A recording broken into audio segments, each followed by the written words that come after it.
Hello hi friends, welcome back to our channel. ఎలా ఉన్నారు? బాగున్నారా? నేనైతే బాగున్నానండి. మీరు ఎప్పుడు బాగుండాలని మనస్ఫూర్తిగా కోరుకుంటున్నాను. ఇవాళ వచ్చేసి పప్పు చాలా బాగుంటుంది. వీడియో చూసేద్దామా మరి. ఇది వచ్చేసి ఇంటి దగ్గరదేనండి, తులసమ్మ అనమాట. తులసి మాల కడదామనేసి నేనైతే తులసి మొక్క అంతా గిల్లేసాను అనమాట. తులసి మాల కట్టించాను అనమాట గుడికి. ఇప్పుడు వచ్చేసి పప్పు పెడుతున్నాను. ఇది బచ్చల కూర అండి, బచ్చలాకు అంటారు కదా, ఇంటి దగ్గర పెరట్లో అండి. చాలా బాగుంటుంది. బచ్చలాకు గురించి తెలిసే ఉంటుంది మీకు. చాలా మంచిదండి, హెల్త్కి వచ్చేసి చాలా మంచిది. కిడ్నీలో రాళ్ళున్నా ఏదున్నా కరిగిపోతాయి అంటారు.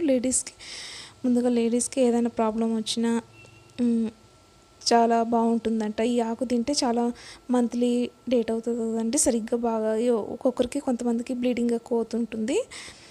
అలాంటి వాళ్ళకి కూడా ఈ బచ్చల కూర బాగా పనిచేస్తుందంటండి. ఒక పక్కనైతే రైస్ పెట్టేశాను, ఒక పక్కనైతే ఇవి కందిపప్పు వేయించేసుకుందాం అనమాట. కొంచెం వేయించాలన్నమాట. కుక్కర్లో వేసి, ఆయిల్ ఏం అవసరం లేదండి.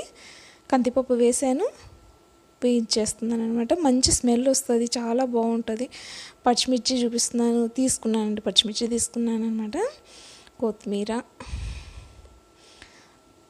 కొంచెం వేయించుకుంటే బాగుంటుందండి. కొంచెం వెరైటీగా, ఎప్పుడులా కాకుండా కొంచెం వెరైటీగా డిఫరెంట్ స్టైల్లో చేస్తున్నాను అనమాట. పప్పు అయితే చాలా బాగుంటుంది, స్మెల్ కూడా చాలా బాగుంటుంది, టేస్ట్ కూడా సూపర్గా ఉంటుందండి. కందిపప్పు వేయిస్తే మంచి స్మెల్ వస్తుంది చూడండి, చాలా బాగుంటుంది. కందిపప్పు వేగిన తర్వాత గిన్నెలోకి అయితే తీసేసుకున్నాను. అదే ప్యాన్లో కొంచెము ఆయిల్ వేసాను అనమాట. కొంచెం చూడండి, 1 స్పూన్ ఆయిల్ వేసాను. అందులో పచ్చిమిర్చి కట్ చేసుకొని పచ్చిమిర్చి వేసేసాను అనమాట.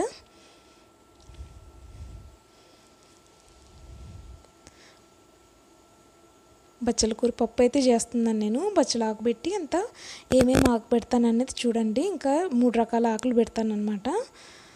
ఆకుకూర చాలా మంచిది కదా. చూడండి, ఇది పాలకూర, మెంతి కూర అండి, బచ్చల కూర, 3 రకాల కూరలు పెడుతున్నాను. చాలా బాగుంటుంది, హెల్దీ అండి.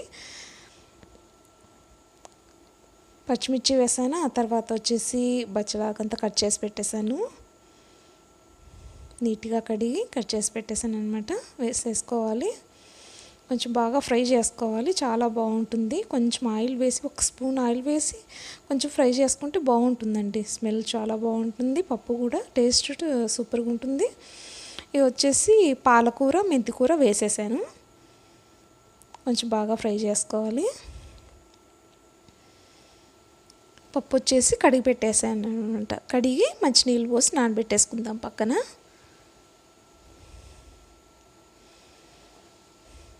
నీళ్ళన్నీ వంచేసి మంచినీళ్ళు అయితే పోసి పెడుతున్నాను. కాసేపు నానబెట్టేసుకోవాలి. టమోటోస్ ఒక 5 టమోటోస్ వేస్తున్నాను. టమోటోలు ఎన్నైనా వేసుకోవచ్చు, టేస్ట్ బట్టి బాగుంటుంది, ఎన్నైనా వేసుకోవచ్చు.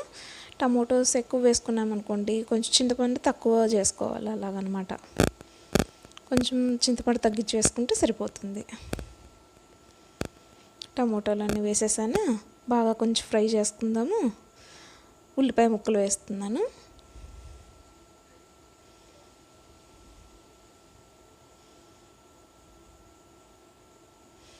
వెల్లుల్లి రెబ్బలు,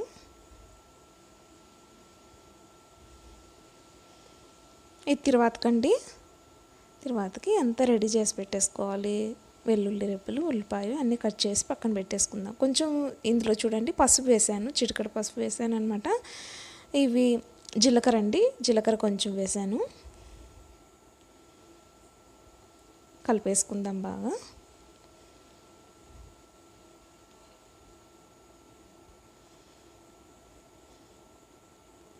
కొత్తిమీర వేస్తున్నాను. తర్వాత వచ్చేసి కందిపప్పు నానబెట్టేసుకున్నాం కదా, వేసేసుకోవాలి. ఫస్ట్ టైం మన ఛానల్ చూసినట్లయితే ప్లీజ్ లైక్ చేసి సబ్స్క్రైబ్ చేసుకోండి. ఆల్రెడీ మన సబ్స్క్రైబర్స్ అందరికీ చాలా థ్యాంక్స్ అండి. ఇలానే ఎంకరేజ్ చేస్తుండాలి. ఈ మధ్య చూస్తున్నారు కదా, తక్కువ వ్యూస్ కూడా సరిగ్గా రావట్లేదు. పెడుతున్నాను కదా 3 డేస్ అవుతుంది, డైలీ వీడియోస్ ఏం అప్లోడ్ చేస్తున్నా కానీ వ్యూస్ సరిగ్గా రావట్లేదు. తర్వాత చూసిన వాళ్ళు కూడా కామెంట్ అయితే పెడుతున్నారు, లైక్ చేయట్లేదండి.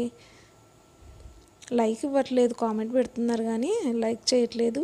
మర్చిపోకండి, లైక్ ఇవ్వడం మర్చిపోకండి. కుక్కర్ విజిల్ పెట్టేసానా, 3 విజిల్స్ వస్తే సరిపోతుందండి. పప్పు బాగా మెత్తగా ఉడికిపోతుంది. ఇది వచ్చేసి తాలింపుకంతా రెడీ చేసి పెట్టేసుకున్నాను. కొంచెం ఆయిల్ వేసాను, అందులో పోపు దినుసులు, ఉల్లిపాయ ముక్కలు, పచ్చిమిర్చి, అవి పచ్చిమిర్చి అంటున్నాను చూడు, ఉల్లిపాయ ముక్కలు